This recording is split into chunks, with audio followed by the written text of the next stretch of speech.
কলকাতা লিগের প্রথম ডিভিশনে রানার্স হয়ে প্রিমিয়ার ডিভিশনে খেলার যোগ্যতা অর্জন করল সুজিত বোসের শ্রীভূমি ফুটবল ক্লাব। রঞ্জন ভট্টাচার্যের কোচিংয়ে এবার আরো বড় লক্ষ্য তাদের। শ্রীভূমি ফুটবল ক্লাবের এই সাফল্য উদযাপন হলো ময়দানের এয়ারলাইন্স ক্লাবে। এয়ারলাইন্স ক্লাব তাঁবুতে ফুটবলারদের সংবর্ধনা জানালেন শ্রীভূমি এফসির কর্তা সুজিত বোস।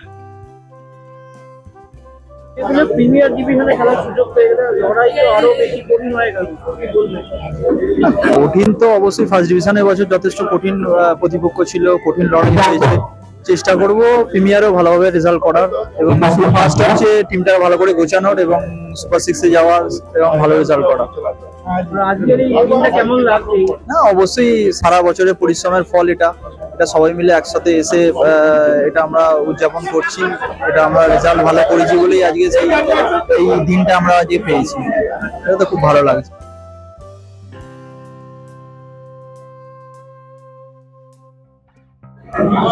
প্রিমিয়ার ডিভিশন খেলবে এবং বড় বড় ক্লাব বড় বড় ক্লাব রয়েছে, তো কতটা আশাবাদী এবং আজকে একটা বিশেষ দিন। অবশ্যই কি বলে, এই ক্লাবে সুজিত বোস আমাদের রাজ্যের দমকল মন্ত্রী এবং ক্লাবের সেক্রেটারি রাকেশ ঝা, মুন্ডা বলে সবাই চেনে, সবাই তার মুন্ডা বলে জানেন। এই দুজনের কি বলে যে আমার উপর ভরসা রেখেছিল, সেটা করতে পেরে ভালো লাগছে। আজকে শ্রীভূমি ফুটবল ক্লাব আগামী বছর প্রিমিয়ার ডিভিশনে খেলবে, এটা দেখে খুব ভালো লাগবে। তবে খেলোয়াড়দের জন্য খুব ভালো দিক যে এইসব ক্লাবগুলো সামনে আসায় প্লেয়াররা অনেক সচ্ছলতা অনুভব করবে। আর অবশ্যই শুভকামনা থাকছে ক্লাব সুন্দর করে ভালো করে খেলবে আগামী দিন, এটাই আশা রাখছি।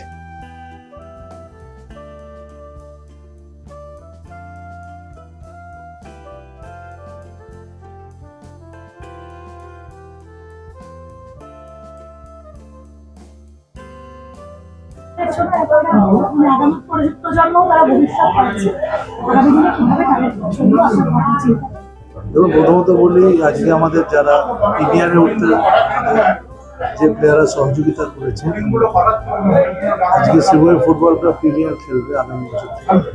এটা আমাদের কাছে খুব একটা বড় সাফল্য, কারণ দীর্ঘদিন ধরে আমরা লড়াই করছিলাম। হয়তো অনেক আগেই উঠতে পারতাম, কিন্তু আমরা কোনোদিন সবসময় স্টেটে খেলি, কোনোরকম খরা পেটে আমরা থাকিনি। আমাদের উঠতে দেরি হয়েছে, তারপর অনেক সময় হয়তো কারোর সুবিচার, রেফারির সুবিচারও পাইনি। তা সত্ত্বেও আমরা ধৈর্য ধরেছিলাম এবং আজকে খুব আনন্দের খবর যে আমরা যে প্রিমিয়ারে উঠেছি সেই প্লেয়ারদের আজকে এখানে সম্মানিত হচ্ছে। এখানে বহু আয়োজকের সভাপতি থেকে শুরু করে সেক্রেটারি থেকে শুরু করে সবাই, বিভিন্ন কর্মকর্তা, ইস্টমন মোহনের সেক্রেটারিরাও এসছে। আমরা সামনে বছর প্রিমিয়ার, এটা আমাদের খেলার স্বপ্ন ছিল, সেই খেলবার সুযোগ আমরা পেয়েছি, আমরা সেটাকে সদ্ব্যবহার করি। আমি একটা সময় খেলতাম, গোলকিপার করতাম। ফুটবল আমার রক্তে আছে, ফুটবল শুধু না, আমি ফুটবল, ক্রিকেট সবই খেলেছি। কিন্তু আমি মনে করি ফুটবলের উন্নতি হোক, ফুটবল ভালো হোক, আরো বাংলা ছেলেরা ভালো করে খেলবে। বাঙালি প্লেয়ারের চাহিদার জন্য একটা কন্ট্রোভার্সি সবসময় থাকছে যে বাঙালি প্লেয়ারদের তুলে আনার জন্য আগামী দিনে আপনার কি পরিকল্পনা রয়েছে? আমাদের টিমে পৌঁছে দেবেন, আমাদের মেয়েরাও খুব ভালো ফুটবল খেলছে। আমাদের মেয়েদেরও 7টা মেয়ে, আমার দুটো ক্লাব নিয়ে শ্রীভূমি আর এয়ারলাইন্স মিলিয়ে 7টা মেয়েরা প্র্যাকটিস করছে এবং মেয়েরা ন্যাশনাল খেলছে। আমার স্বপ্ন মেয়েরাও ন্যাশনালে জিতুক এবং এএফসি কাপ যেন আগামী দিনে খেলে। ফুটবলে যেমন ছেলেদের যেমন সাফল্য আছে, মেয়েদেরও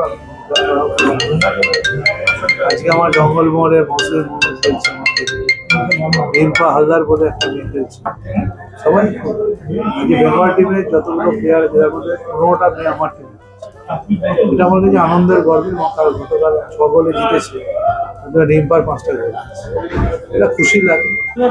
বিশেষ কোনো ভাবনা পরিকল্পনা কি এখন থেকে নিচ্ছেন? এক্ষুনি বলবো না, এখন সবে শেষ হয়েছে। প্রিমিয়ার সামনে বছর আছে, ভালো টিম করবো, চেষ্টা করবো বাংলার প্লেয়াররাও যাতে ভালো প্লেয়ারদের পেতে পারে।